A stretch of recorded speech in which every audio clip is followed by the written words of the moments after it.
now if I may again come back to the leadership, right? So you are at a very senior level in an organization, right? Now, how much hands-on a data leader required to do, or data leader require to stay in the current fast-paced tech environment? 100% hands-on, but the definition of hands-on changes. Okay. Okay. Um, you cannot be an hands-off leader. It's impossible, right? But when you start a career, your level of hands-on, you're writing scripts, you're developing things. At my level, I'm not writing scripts or developing things, but I'm still reading about lot of things. I'm still upskilling myself.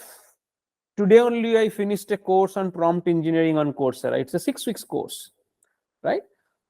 So one, you need to be hands-on in the sense that you need to upskill yourself. And that should be like you need to dedicate X number of hours per week to upskill yourself without fail, or else you will become irrelevant, to be honest.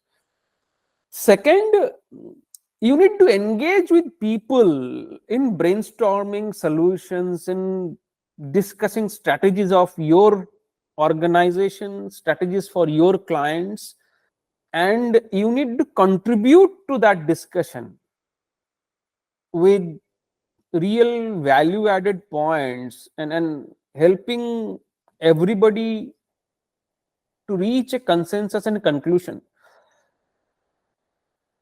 You need to spend time with people, guiding them in their work. So as I'm saying, the definition of hands-on might change, but you cannot be hands-off. My job is not just to allocate tasks and monitor them. That's an overhead position. Those kind of positions does not exist anymore.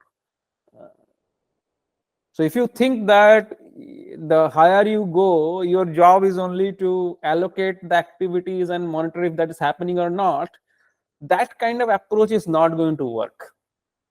It might work for some time, but it will not work for a long time. Correct. For the sustainability quotient, You need to be that hands-on. You need to be that will hands-on. not work. You cannot say that I am a hands-off leader. It's impossible.